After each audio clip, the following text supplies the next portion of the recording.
Who is that? I don't know. Where'd she come I from? don't know that either. Maybe she's dead.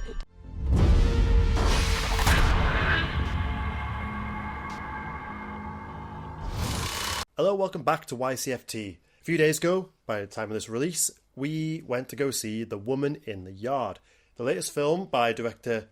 I never get his name right. What is his name, Sam? Well, in my head, it's Jaume Collet-Serra. That's how I've been pronouncing it for many a year now. He directed many films that we like Orphan, the 2005 House of Wax remake. Yes. He did a couple of Liam Neeson films that I really like. Mm-hmm. And this is his latest film, starring Danielle Deadwyler as Ramona, a wife and mother who has recently lost her husband in a terrible accident not long after they bought this farmhouse that was a bit of a fixer-upper. And she is broken both physically from the accident, a very badly damaged leg, and emotionally. Mm-hmm. And that is starting to spill into her relationship with her children. And then one morning, this film takes place all just in one day, a mysterious woman, all dressed in black, appears in her yard, saying that today is the day. Today's the day. Today's the day.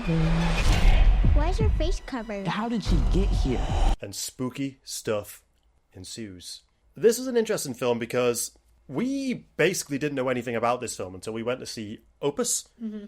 We saw the trailer there, realized, oh, this comes out in a couple of days. Yep. And then we came out of that screening and saw a poster for it that wasn't there when we went in. I gotta say, the poster for this film is great. It was enough for us on the spot to book tickets to go see it a few days later. Yeah. It wasn't until after viewing the film that we realised that the film was apparently controversial. Apparently. And if you look at the audience scores and the critic scores, very much divided. We've seen some scathing articles, but at the same time we've seen a lot of people that have really liked it, and we definitely think that's to do with the subject matter in the latter half of the film. Yeah. We are not going to spoil that, but it does make it a difficult film to recommend, because I feel like if you're going to say to your buddy, oh, you should definitely go watch this film, and it ends up being a film that triggers them a little bit, you're going to look a bit like a bad friend. It's also, I'm only just now realising, a hard film to really talk about and do justice without going into spoiler territory. But we'll do our best. We'll do our best. We can say the film deals with the themes of guilt, survivor guilt, and depression. Yes. As well as a family going through a loss, going through crisis. Yeah.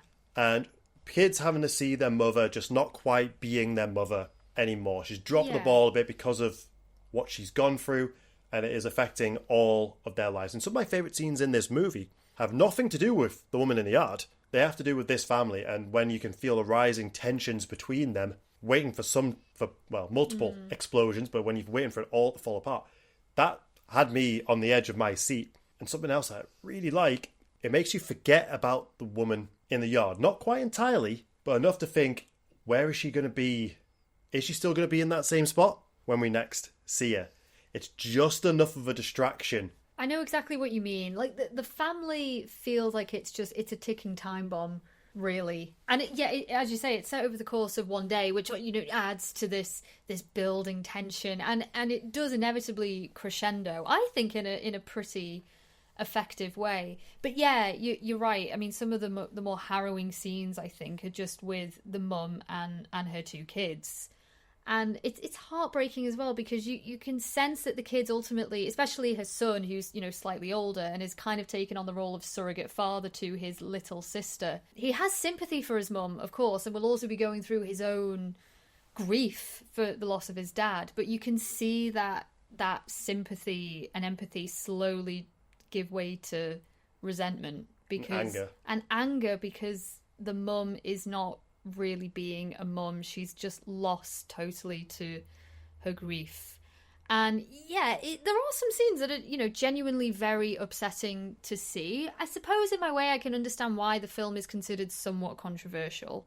But what I would also say is, horror has always been used as a vehicle to explore themes, the good and the bad. It's a way to explore what is going on in society. It's used as a talking point. And yes, sometimes to extreme measures.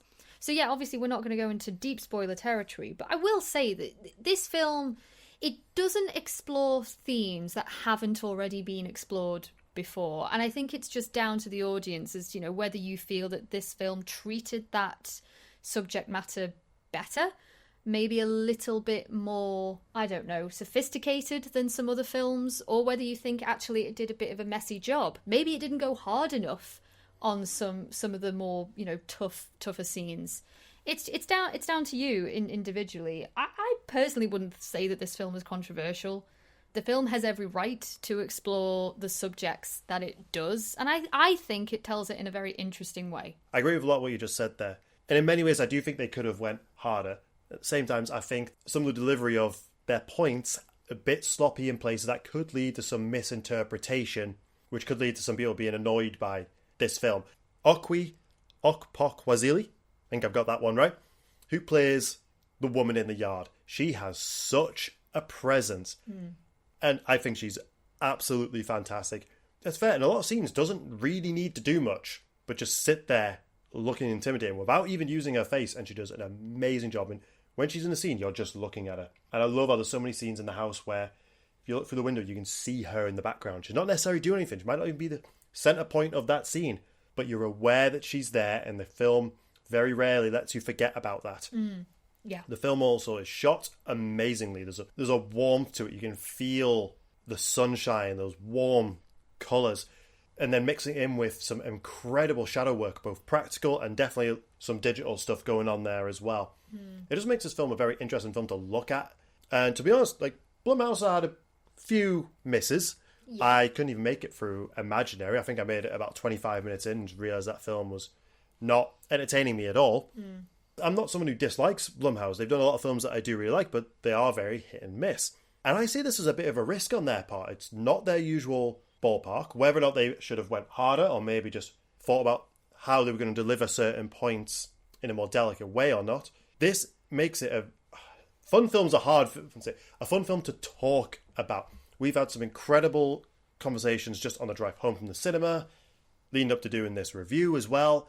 I can't remember the last time a film had me thinking and talking the way this one has. Yes, absolutely. I do think they need to be congratulated for taking that risk. I agree. I think, you know, A24 is the company that's perhaps more recently become known as the one that takes on some, you know, more bolder and exploratory themes, whereas Blumhouse has maybe been known to do a lot of paint-by-numbers horror. And popcorn films. Popcorn films, and there's absolutely nothing wrong with that. I think for me, this film completely unknowingly ended up reminding me a lot of the others, the 2000 or 2001 Nicole Kidman movie, which I love. It's truly one of my all-time favourite movies, and I don't mean to give anything away in terms of, you know, the plot or the outcome of either film. Just in terms of the setting, you know, and the basic sort of core story of, you know, the others is also about a mum who is dealing with grief and is essentially trapped inside her big, sprawling,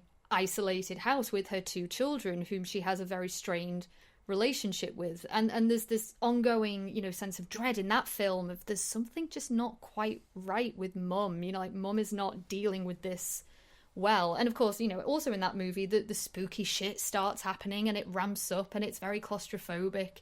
So that was a bit of a treat for me. I don't mean to say, you know, aesthetically the film is reminiscent of the others, but in terms of basic plot and structure, yes, I thought it was quite similar. And thematically, it is also quite similar as well. So, yeah, it's like Woman in Black meets the others. We can't not mention that there's definitely some nods to the Woman in Black. Just even in, you know, the way the Woman in the Yard is portrayed. When I first saw the trailer, my first thought was they definitely wanted to call this the Woman in Black. The way the character is shown constantly in the background, there's definitely a lot of similarities there, which I really, really liked. But at the same time, the character is very, very different to that of that film. Yes. If you're going to take some inspiration from two films, they're two pretty good films to do it. Ultimately, I think this film will be best suited for most people on streaming, because it's a hard one to recommend. I don't really want to tell anyone to go out and spend money watching it, but like that poster is a great poster, and it's the poster more so than the trailer is probably what drew us in, really. Yeah. It's just such a bold poster and so simple. On a streaming platform, this will get a lot of people just thinking, "Ooh, I wonder what this is," and they'll just put it on. And I think that for a lot of people, watching something like this in the comfort of your own home might be the best way to experience some of those upsetting themes Perhaps. It's a hard film to say, I really enjoyed it. I really had a great time watching The Woman in the Yard. Yeah, it's not really one of those. It's a film that certainly, I found it very compelling and gripping in, for the most part. And also, I think it does deliver on some of the scares as well. There are a few classic jump scares in there. A couple of cheap ones.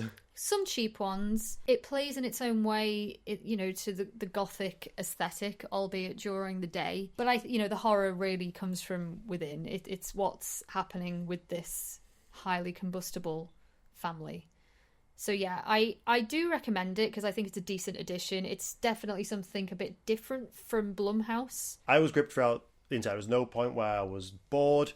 We saw a range of emotions just in our theatre screening, from just stunned silence to, I like that, to, I don't understand what I just don't happened. understand that. That was a great line I heard as soon as we stood up to leave us. I don't understand that. I'm What confused. happened? You have all the ranges there. So do you have any more notes on this one, Sam? No, I don't think I do. But I do recommend it overall. Strange one to try and review. We'll probably never end up reviewing a film like this in this way before. It very much feels like a jumble of, let's try and describe it as best we can without giving away everything, like a lot of articles I've seen that had the spoilers in the titles. Not cool. Most people can probably work out the themes that we're talking about, but if you have seen it, let us know what you think about it. I want to know what your takeaway is. Thanks a lot, guys, and we'll see you in the next one. Bye.